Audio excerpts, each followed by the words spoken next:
about response block structures, let's talk about another critical issue that most salespeople have to deal with on a daily basis, and that's how to reduce price resistance.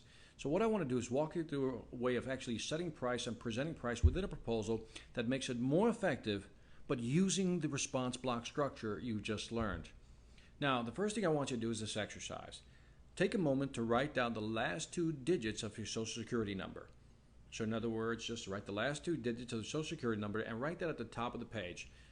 Now, what I want you to do is put a dollar sign in front of those two digits so it becomes a monetary number. So in other words, if the last two numbers of your Social Security number 24, put a dollar sign in front of it, it looks like, and circle it, and it looks like $24. Now, this study was done by Dan Ariely, and what he asked the folks to do is the following, and I want you to do the same. Now, what I want you to do is, right in here, I want you to put $24, right in here, $24, $24. Again, I'm using 24 because I'm assuming that the last two digits were 24. If your numbers are different, go ahead and put those numbers in here, whatever they may be. Now, what I'd like you to do is ask yourself a question. Whatever the dollar value is here, let's say I put the number 24, I'd have to ask myself, would I pay $24 for a wireless mouse?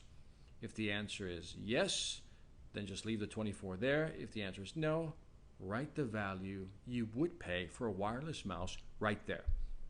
Then come down here, you should have $24 here. Would you pay $24 for a wireless keyboard? If the answer is yes, just leave it there. If the answer is no, what would you pay? Same for a designing book. Let's say it's a 150-page design book and $24, would you pay for it? If yes, leave it there. If not, what would you pay? Please write those numbers down. Now, this is what I really found that was interesting. And I want to highlight this. This is very important. If the last two digits of your Social Security number ended between 00 and 19, you are more likely to put these prices down. What's fascinating is that as your Social Security number increased, and let's go over here from 80 to 99, notice that you would pay $26 here, $55 here, $30 there, compared to 12, 16, and 8. In other words, what just happened?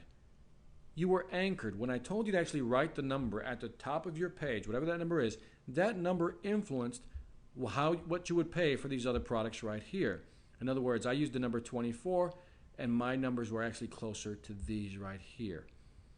And if you wrote a number that was much higher, like said 88, for example, or 89, then your numbers are probably closer to here.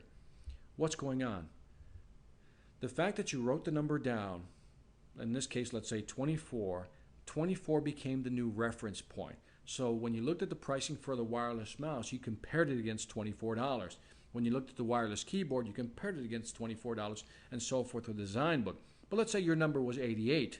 Then you compared the wireless mouse to $88, and then you decided to come up with a new number, in this case, $26 on average, to pay for that. In other words, the original price, the price that you wrote down, influenced how you actually viewed the pricing of the product.